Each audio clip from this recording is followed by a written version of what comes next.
ತಮಿಳುನಾಡು ಚುನಾವಣೆಯಲ್ಲಿ super star ದಳಪತಿ Vijay ನೇತೃತ್ವದ TVK ಮೊದಲ ಚುನಾವಣೆಯಲ್ಲಿಯೇ 108 ಸ್ಥಾನ ಪಡೆದು ಅತಿ ದೊಡ್ಡ ಪಕ್ಷವಾಗಿ ಹೊರಹೊಮ್ಮುತ್ತಿದ್ದಂತೆಯೇ ಪಕ್ಕದ ಆಂಧ್ರ ಪ್ರದೇಶದಲ್ಲಿ ಸೂಪರ್ ಸ್ಟಾರ್ ಮತ್ತು ಡಿಸಿಎಂ ಪವನ್ ಕಲ್ಯಾಣ್ ಟ್ರೋಲ್ಗೆ ಗುರಿಯಾಗಿದ್ದರು.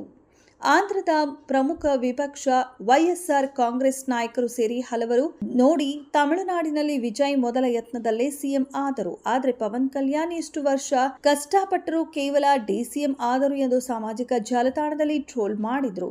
ಇದಕ್ಕೆ ಪವನ್ ಕಲ್ಯಾಣ್ ಖಡಕ್ ತಿರುಗೇಟು ನೀಡಿದ್ದಾರೆ.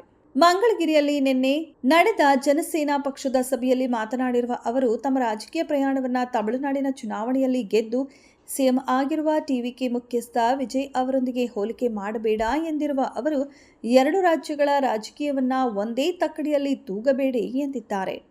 ತಮಿಳುನಾಡು ಮತ್ತು ಆಂಧ್ರ ಪ್ರದೇಶದ ರಾಜಕೀಯ ಪರಿಸ್ಥಿತಿ ಸಂಪೂರ್ಣವಾಗಿ ವಿಭಿನ್ನವಾಗಿದೆ ಎಂದು ಸ್ಪಷ್ಟಪಡಿಸಿರುವ ಅವರು, ನಾನು ಪಕ್ಷವನ್ನು ಸ್ಥಾಪಿಸಿದಾಗ ಅನೇಕ ಸವಾಲುಗಳನ್ನು ಎದುರಿಸಿದ್ದಾಗಿ ನೆನಪಿಸಿಕೊಂಡರು.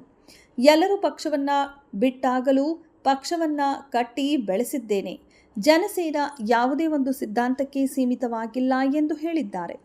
ಜನಸೇನಾ ಒಂದು ಬಾರಿಗೆ ತೆಗೆದುಕೊಂಡ ನಿರ್ಧಾರವಲ್ಲ, ಸುಮಾರು ಅರ್ಧ ಶತಮಾನದಿಂದ ನನ್ನಲ್ಲಿ ಬೆಳೆದ ವಿಚಾರಗಳ ಸಾಕಾರವಾಗಿದೆ. ಮುಖ್ಯಮಂತ್ರಿಯಾಗುವ ಅಥವಾ ಸ್ಥಾನಮಾನಕ್ಕಾಗಿ ನಾನು ಪಕ್ಷವನ್ನು ರಚಿಸಿಲ್ಲ. ಜನರಿಗೆ ಪರ್ಯಾಯ ರಾಜಕೀಯ ವೇದಿಕೆಯ ಅಗತ್ಯವಿದೆ ಎಂಬ ಉದ್ದೇಶದಿಂದ ನಾನು ಈ ಪ್ರಯಾಣವನ್ನು ಪ್ರಾರಂಭಿಸಿದ್ದೇನೆ ಎಂದು ಸ್ಪಷ್ಟಪಡಿಸಿದ್ದಾರೆ.